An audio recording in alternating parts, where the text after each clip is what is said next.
At the westernmost limits of Britain sit two proud neighbours, shaped by the sea. Devon, a luscious county boasting 2 national parks. Proper people, proper county, proper cream teas. Yes. And hundreds of miles of dramatic coast. Grew up, lived up, loved up, everything about Devon I love. And across the River Tamar, Cornwall. Yeah!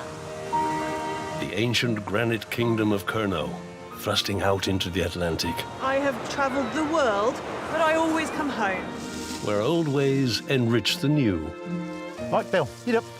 It's a very special place, been here for 100 years. Millions of visitors head west each year. Some choose to stay for good. It's just so unbelievably varied. I love that feeling of freedom. This is my little bit of heaven in Devon. Whether born here or drawn here, there are still many deep-rooted folk. Always looking at the judge. Proudly holding on to their heritage and creating their own future. I love the ocean, and to be part of something which is within our county's history. You have to keep working hard to stay here, but we're glad we're here. These are the stories of the people who call Devon and Cornwall home.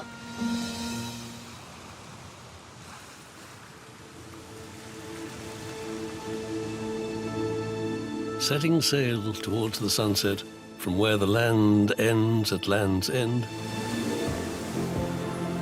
you'll discover a floating archipelago of enchanted islands, entrancing islets, and haunting rocks shimmering across the surface of a shallow sea.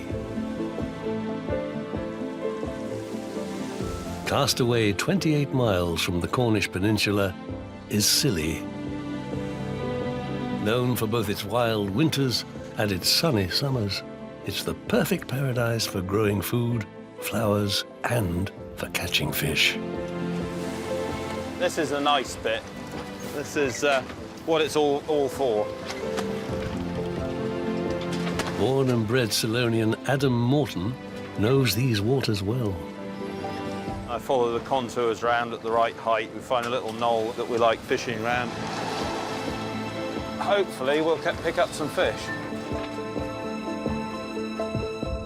Catching your fish, there's no feeling like it really, so yeah, you don't get tired of it. Keeping things modest, Adam's at the helm of clean and green fishing. Hand lining for pollock. The bounty is hard won, but he plays his part to keep Scilly's waters productive and plentiful. Another tidgy one. Just about big enough. That one's okay. Well, I learnt a lot from my father. You aren't born with it. You just learn it over the course of your life and out of necessity. He only takes what he needs, little by little, one day at a time. I feel a bite on this one. Not huge, but better than we have been getting. It's not always easy, but and they're not always there. But the real work in selling it is turning it into something that people want to buy. And that's where he's cooked up an opportunity. While most fish in the UK is shipped hundreds of miles to the point of sale, Adam's catch is ferried under 10 nautical miles to his very own fish and chip shop. It's the most northerly of the 5 inhabited isles, St Martin's, that is Adam's home ground. Got any more orders? We're on 100. Hand-caught pollock and homegrown potatoes. Adam and his wife Fiona take delight in the doorstep provenance of their proper job portions. Hello, Adam's Fish and Chips. This is one of the most far-flung fish and chip shops in Britain. For just over a decade, they've made the most of the hectic summer season, luring locals and visitors in with a true taste of Scilly. These are yesterday's fish. I knew I couldn't catch what we needed for tonight. So, ultimately, I planned to get a filleting fish processing plant, but I've been about 10 years trying to do that, so I'm still stuck in my little cubby hole here. As the evening customers roll up, the team crank up a gear. 3 big gluten-free, 3 small gluten-free. A lot of them are takeaways this evening. There's an islander leaving the island and they're having a party on the beach and they're all having a takeaway, which is lovely. Joe and Dave, here we are, 2 fish and chips. Being part of a community is the most important aspect on it.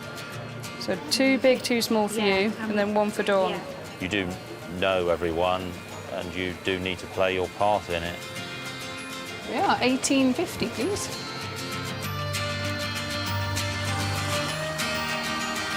Business is booming right now, but as ever, they need to work out how to make ends meet through the bleak winter months. You've got to keep your options open because it's constantly changing, depending how many people are in the islands. So you've got to keep it fluid.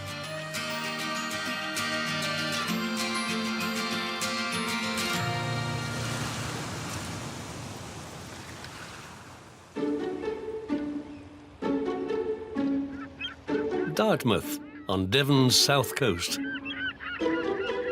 A picturesque port deeply drenched in maritime history. And for a few days every summer, it's home to one of the county's most regal rendezvous. Dartmouth Royal Regatta.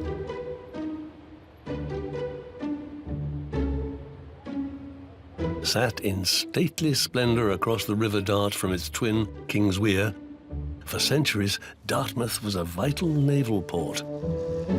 But nowadays, the leisure boats are of foremost importance. Steamboat enthusiast Nigel Cooper, up from Cornwall, is a regular regatta romantic, and he's on his way to compete in one of the calendar's most prestigious floating pageants. It's peaceful, isn't it? It's just a gentle click of a steam engine rather than the scream of an outboard. Nigel's steaming down the River Dart to join up with his fellow sailors and to show off his steamboat, Halcyon, his chuffing and puffing pride and joy. This 1920s beaut was refitted as a steamer in the 80s. I am proud of having a very pretty boat, and it encouraged me to keep it the same way. Halcyon has been a prize participant at the regatta, winning the title of Best Steamer twice in the past. There's been a royal regatta held in Dartmouth since 1834. And it's continued to attract a fine flotilla of craft and crew ever since. This year, in the steamboat class, Nigel is jockeying for position with 8 other contenders. And making sure everything is shipshape involves a careful eye for detail. It is never-ending polishing. You managed to get most of the salt off with a damp cloth, and now we're just trying to put the shine back on the funnel, and a lot of other brass bits. With such a collection of temperamental machinery, most deserve a medal just for getting here. Headley, how are you getting on? We just stopped right in front of the ferry. It's the little end bearing on the high pressure. Take the engine out and start again. What makes these great events is what you see. There's a bit of competition, there's really good friendship, we're doing something we all enjoy, and we're doing it all in a beautiful place. Steamboats once ruled the waves here, battling each other over both leisure and trade, and a healthy sense of rivalry remains. They've got spanners out on this boat, they got spanners out on Sullivan, and they've solved an issue, so every regatta, somebody's got an issue of some sort. I've never been to a regatta where every boat has run flawlessly. With his perfectionist polishing, Nigel has twice scored success. But With capricious judge and local hotelier Nigel Way now arriving, Another year on. Yes, yeah. Another year older. he's nervous about whether his dreamed-of hat trick is on the cards. He's very consistent. He always decides whose turn it is to win and then justifies the judging to support that decision. If I was a betting man, I'd put money on Moondance. Sullivan might have a chance, but it's their first visit. Nigel doesn't usually award somebody on their first visit. They've got to put the effort in and turn up a few times before he considers them to be a winner. With the boats all set for judging, this year's competition is beginning to build up a head of steam.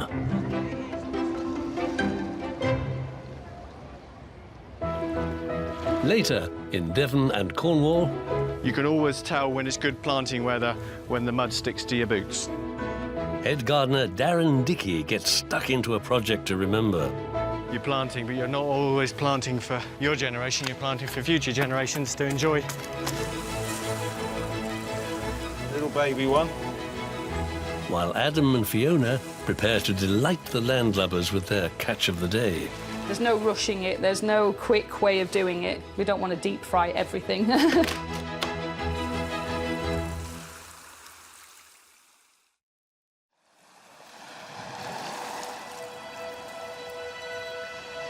The south coast of Cornwall is a patchwork of green and blue.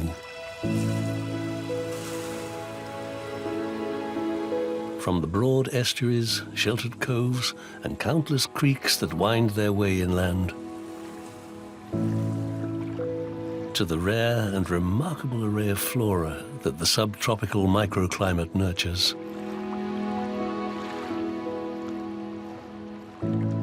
Tucked in quietly between the Lizard Peninsula and the deep water port of Falmouth, where the Helford River opens out to the sea, Trebah is a garden that takes full advantage of its place in paradise.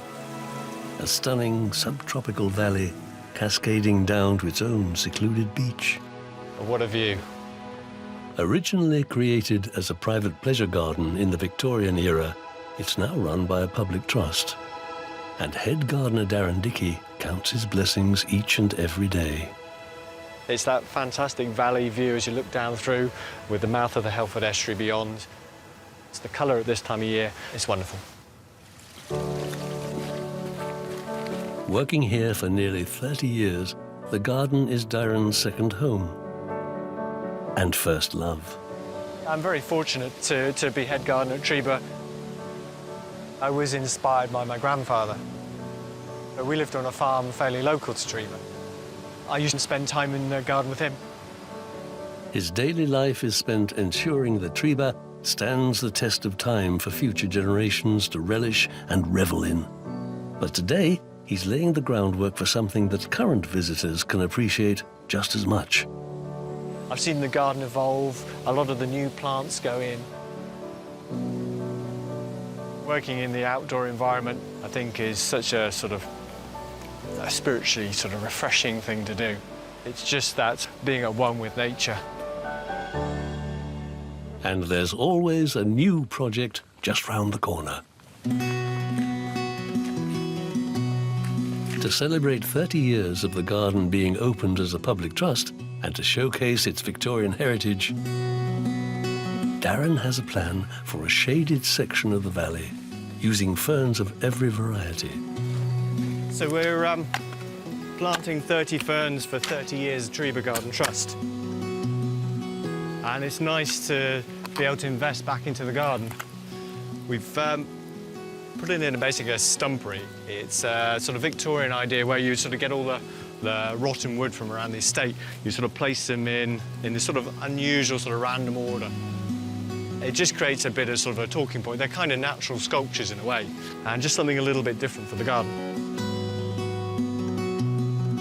And conditions are perfect. You can always tell when it's good planting weather when the mud sticks to your boots. Ferns have a nice sort of connection with Trebah, with our tree ferns in particular. They were actually originally introduced into the garden in 1880. These tree ferns will only really do well in Cornwall because of our mild winters. They would struggle to survive elsewhere. As he digs deeper into Trebah's history, the real satisfaction for Darren is recognising the legacy he's creating for times to come. You're planting, but you're not always planting for your generation, you're planting for future generations to enjoy. It's come together really well. They'll fill out fairly quickly now they're out of those pots. It's looking really nice. Yeah, no, really pleased. Off for a cup of tea, I think. Yeah, too right.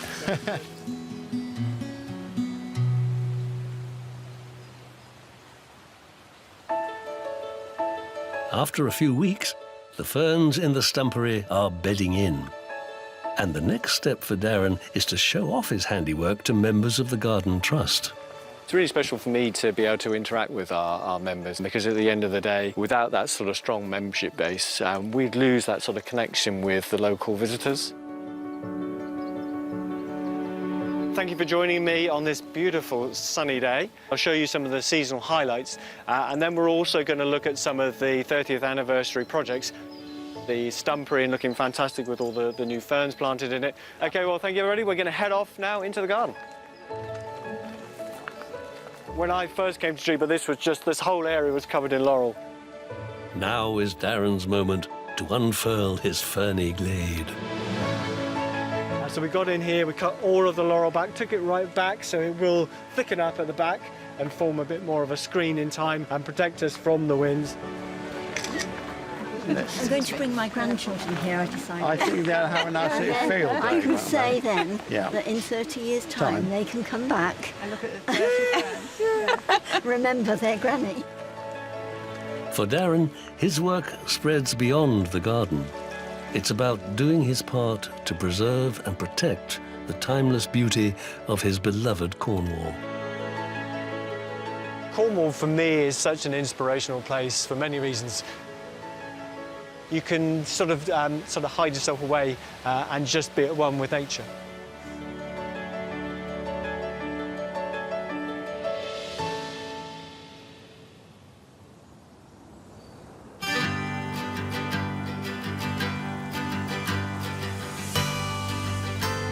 Away from the Cornish mainland, springing up out of the Celtic Sea, the Isles of Scilly are marshalling themselves for tourist season.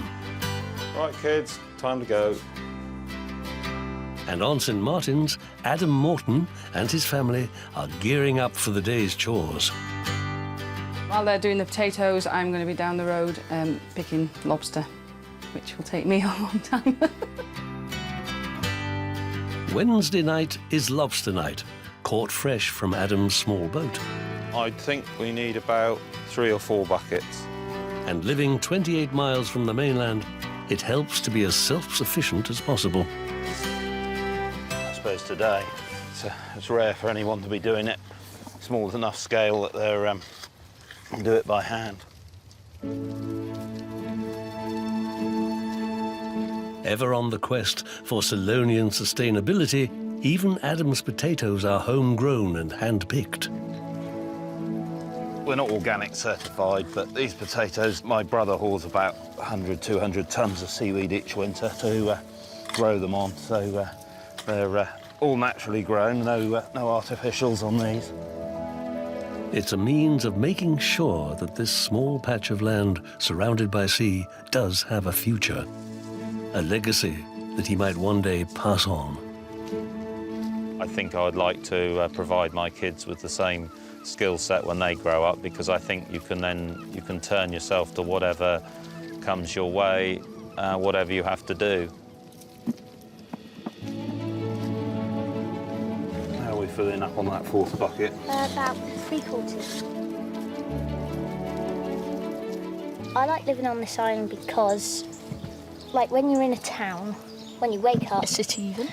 look out your window, all you see is houses and buildings, whereas when I wake up here, you see trees and the sea. Right, that should be enough for today.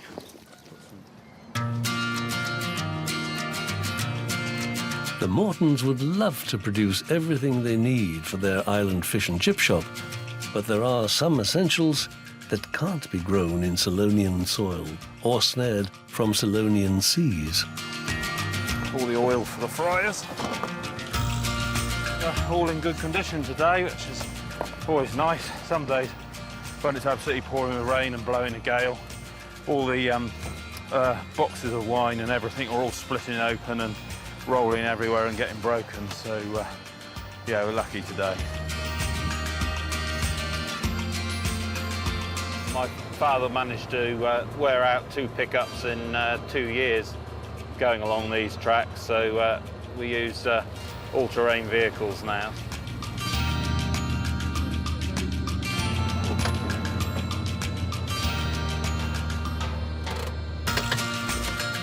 I think they'll probably go in the shed, yeah.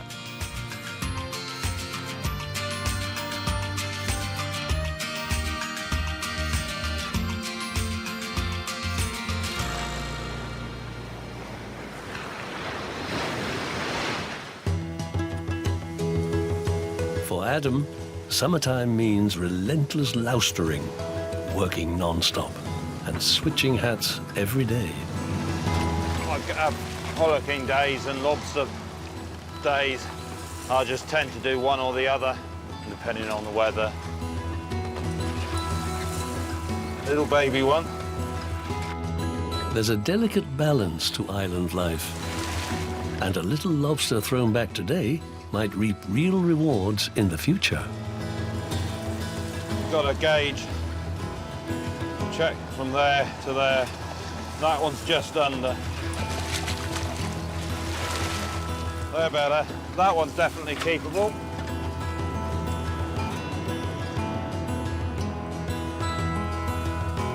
Feet planted firmly on terra firma, Fiona has her own crustacean challenge to contend with.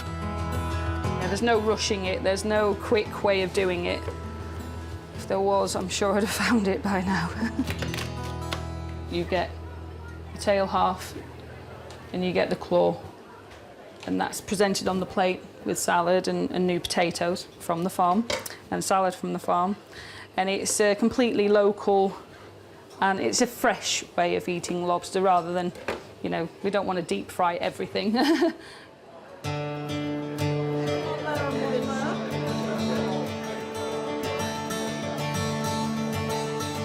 Yeah, we come every Wednesday. I've had a little lobster with fish and chips, they're all good. It's our favourite every night of the week. Platefuls of fresh Cylonian lobster are flooding out. A good night for the Mortons. Good turnout, everyone's enjoyed it. It's all gone to plan, so yeah, good, successful evening. Pretty good, George, don't you think? It's perfect, isn't it? Absolutely delicious. The summer season is storming on, and the Mortons' more local than local food is going down a treat. But enterprising Adam is always exploring new channels to harvest.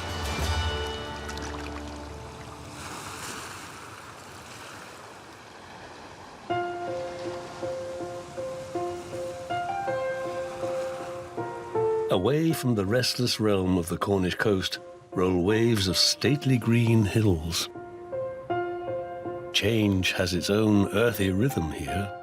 The turning seasons, the shifting landscape, and the human calling to keep craft and culture alive. Almost exactly halfway between the north and south coasts is the village of Troon, once at the heart of a booming mining industry and the myriad trades that sustained it.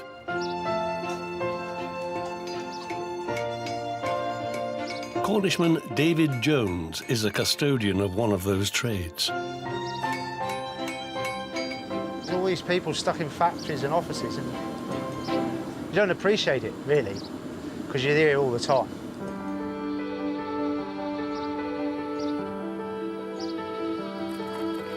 Yeah, I've always had a passion for horses, and I wasn't clever enough to be a vet.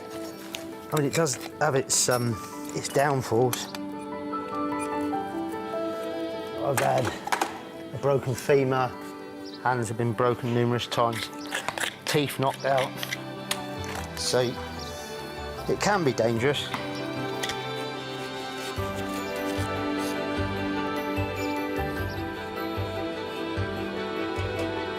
David's mobile forge heats the metal shoes to over 1,000 degrees.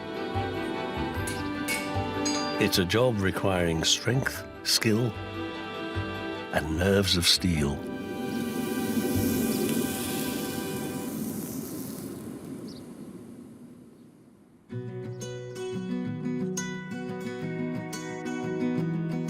While David is at home in Cornwall's history of horsemanship,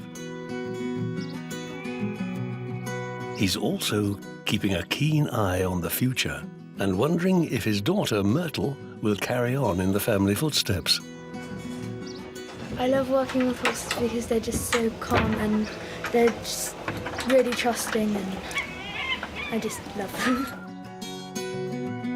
As well as shoeing horses, David employs them for working the land. And soon, he'll be trotting out a demonstration for Myrtle in another traditional practice: bracken rolling by horse.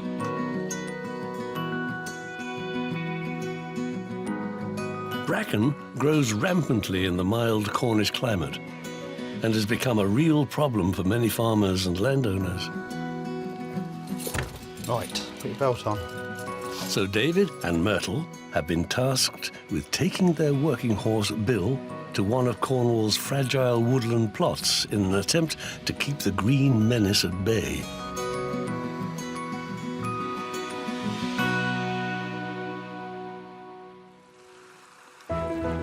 Later, in Devon and Cornwall, You two guys done fishing before? Adam gets on board with a new tourist offer. Firmly hitched into Scilly there. While steamboat enthusiast Nigel Cooper steers his course for a gala gathering. Dartmouth is an ideal site for a steamboat regatta, so it just all adds up to make the whole weekend a great event.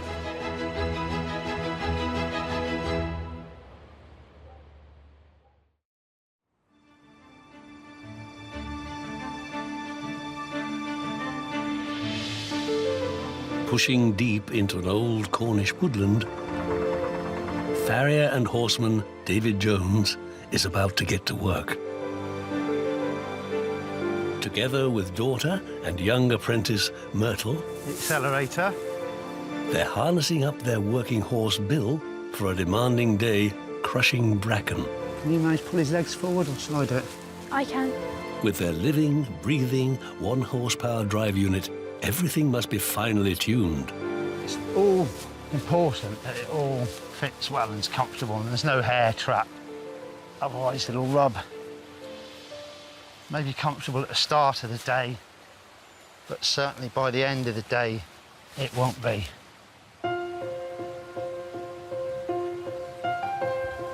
Lexi, come here.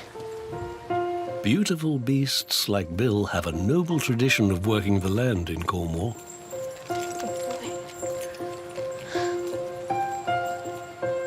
And now his strength and sturdiness is helping them reach an area a machine would struggle to access. We need a carrot on a stick to make him move faster. We do. Today, David's in an important natural woodland owned by the National Trust. Back. Back. What we're doing is we're crushing the bracken with these bars. It's not a new thing, it's a Victorian thing, although this isn't, obviously this is a new roller. This is the one time a year that we can actually be proper vandals and crush it and flatten it. The more damage you do to it, the better it is. Bill, right, Bill, get up.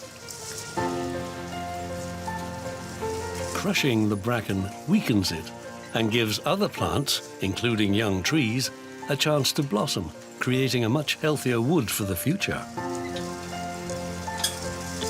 It's vitally important that these old-fashioned ways are kept up. It's only killing off the bracken. We're missing most of the trees. Sprays are not as selective. It's not doing any harm. It's not killing any or many insects. We might have run over a few. For Myrtle, Today's an important milestone in learning the family trade. It's very important that young people like Myrtle are coming on, because unless we've got people like Myrtle to continue it, we're going to be very stuck. Now Myrtle's had the chance to watch the old boys in action, it's time for her to take the reins. OK. Bill, go.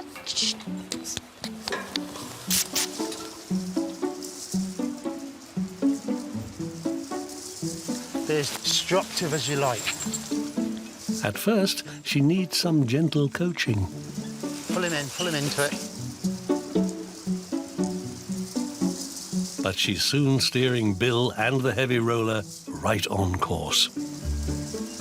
Yeah, she's doing very well. It's a long, slow process of recovery. Clearing this patch alone could take another couple of years. This was all head height last year. We were walking through it, and it was actually above our heads. You know, it is working, and you can see that plant would have a hard job to repair itself. It's gone over this oak sapling quite a few times, and it's actually not damaged that at all. And then there's an ash one over here, look. A young ash. Again, bracken's totally gone. Now this will all die down around it and create like a mulching. Last bit, Mert. Oh. What do you think? Bracken's on the floor, the trees are still upright. We haven't done a bad job, have we? Okay. As the bracken gets weaker, Myrtle and her knowledge get stronger. And as father and daughter work together, these traditional skills will be passed down the family line.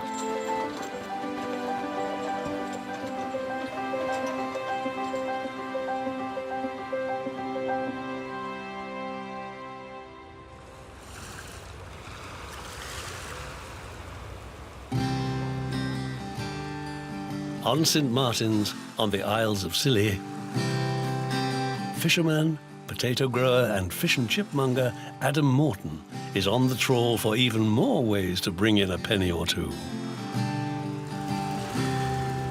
If you're having a bad year on the fishing, you've got to be able to pick up on something else. We do 50% of the business in the 6 weeks from the middle of July until the end of August. That's the struggle.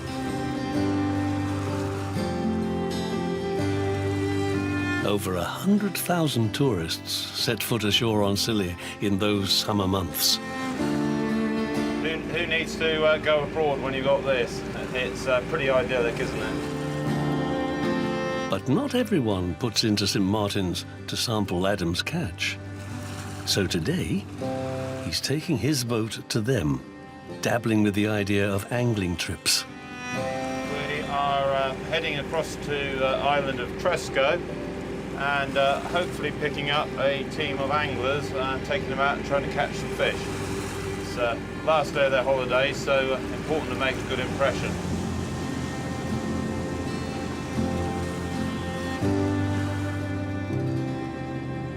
This is, I'm hoping, going to be a paying hobby. A skipper needs to know his ropes to navigate Scilly's shallow waters and not get stranded. Very worried about going aground here, so we'll have to walk along the side deck. I can't go in any further. I'll be here till 2 o'clock. Morning. Customers safely embarked, Adam steers them to a position he reckons will be brimming with Solonian sea life.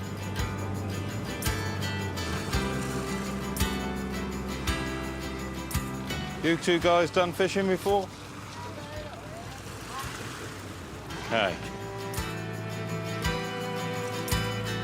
If you put that hand on there, there's that little lever will let you turn the handle around so the line goes out. Pull it that way, it comes in. You go that way, it goes out. See?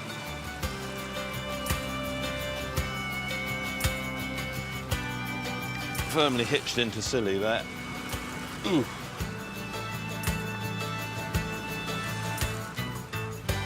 Hey, well done. We're trying to catch as wide a range of fish as possible here, so yeah, we've got different lures on today.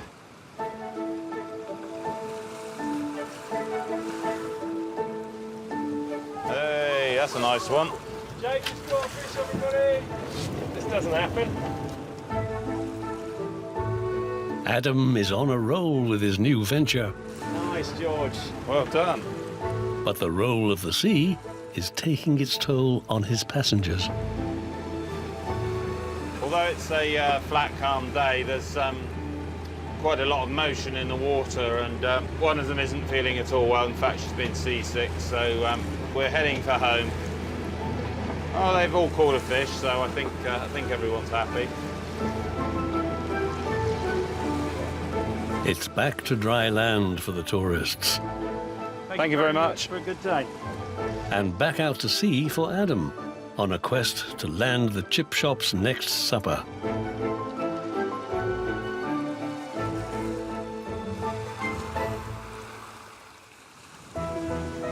Later, in Devon and Cornwall, It's always feast or famine. Ceylonian fisherman Adam Morton takes to the seas in pursuit of another eco-friendly haul. I can't see what else we could do to make it more sustainable. That funnel, that's embarrassing. Yeah, I'd like you to win, but yeah, the funnel is embarrassing. And steamboat connoisseur Nigel Way delivers his verdict. Well, I've actually made my decision, and I'm going to go over in a second and share it around.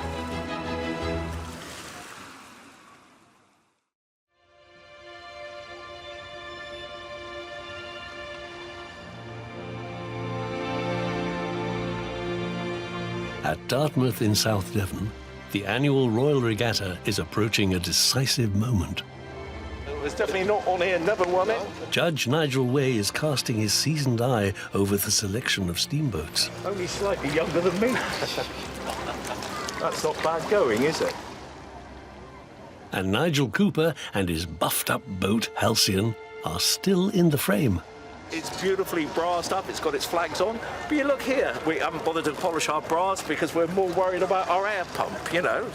So the judging is fairly subjective. With no clear rules, it's a tricky competition to prepare for. We polish every year. I know you polish. That funnel, that's embarrassing. Yeah, I'd like you to win, but yeah, the funnel is embarrassing, and your good lady says it's embarrassing. Right, well, I've actually made my decision, and I'm going to go over in a second and share it around. And this year's impulsive accolade of Best Steamship goes to... Well done. Yeah. Oh, it's got to be Moon Dance, hasn't it? Thank you very much. Well done you. You have been coming for a number of years. This will go in my trophy cabinet. I promise you it'll have the prize place at the front and it will look wonderful. Thank you very much. Right, Thank my you. pleasure. They're worthy winners. I think they've got the best boat here today, actually, and that includes Halcyon. You've done well.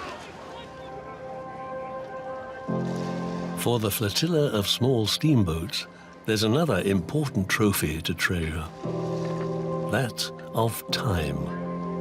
Time to reflect on their living legacy, keeping afloat the manners and values of an earlier maritime age. And as they assemble themselves for the steamboat parade, Nigel prepares Halcyon and himself for a very special passenger. It's all right to stand anywhere, OK? So you just go on what makes you feel comfortable. Dartmouth's decorated mayor, Graham Webb.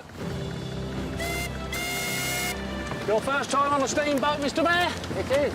Ah, there we go. Let's hope it's a pleasurable experience. Cheers! Cheers. Nigel's steamboat may hark back to a genteel golden age of travel. But whenever Cornwall and Devon meet head-to-head, the age-old debate of whose cream teas are better is bound to bubble up. But it's got to be cream on first. I'm not sure I can go that far. I think the trouble is with this cream on first thing is a touch of healthy eating here. Because if you put the cream on first, you only get about 1/10 of the amount of cream. If you put the jam on first, the cream slides everywhere, often off the stove. Oh, yeah. It's a matter on which Devon and Cornwall remain irreconcilable. But with this year's champion boat decided and the mayor safely back on dry land, Nigel knows the timeless power of steamboats can still pull people together. It's what it's all about. It's having the company of people with a similar interest, enjoying it, comparing boats. To get the boat ready and go out by yourself, it's not that much fun. To come to a regatta, go out with other boats, socialise, have a few beers, a lot more fun.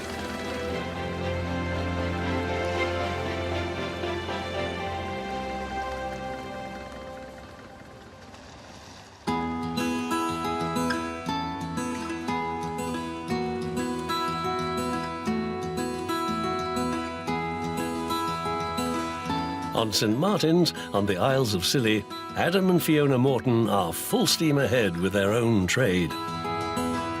3 fish and chips tomorrow night at 6 o'clock. No problem. Feeding hungry locals and holidaymakers with their homegrown chips and line-caught pollock. It's been a non-stop summer, but the end of the season is in sight. I think Adam gets a bit itchy sometimes, like, oh, I've done this for a long time, because he's so good at a lot of things, building, boating, fishing. But no, I like it. Keeping the setup sustainable and ensuring a constant supply of fresh fish, Adam must head out for little and often. It's always feast or famine. And he's hoping for a decent haul today. I'm not exactly sure where the fish will be. I'll start down there. We'll do a few circuits of the ledge down there and so on until we find the fish.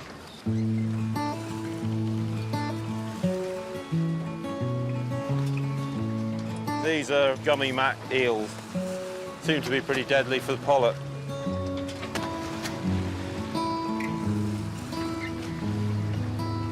I think we have our first customer of the day. It's not very big, but there's something on that.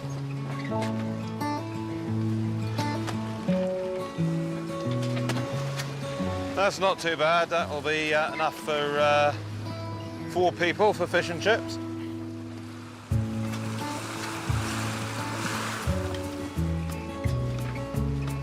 Unlike the big trawlers scooping up everything in their wake, Adam is determined to do what he can to keep the Scilly seas well-stocked and thriving. I can't see what else we could do to make it more sustainable. We very low bycatch, almost nothing. We can put back the undersized fish. The island where we sell it is less than a mile away over there, so we've got another good bite on there.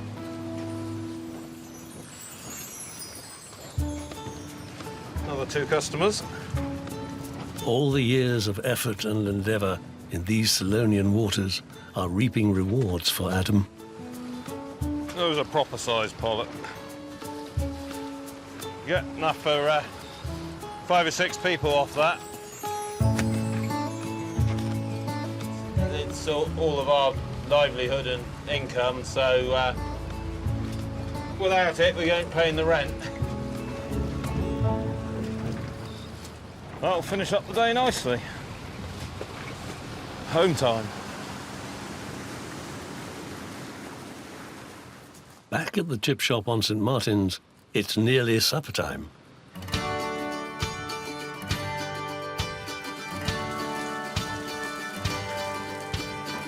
It is quite hard work. The season isn't too long, so you just sort of have to get your head down and hit it hard, get through the other side.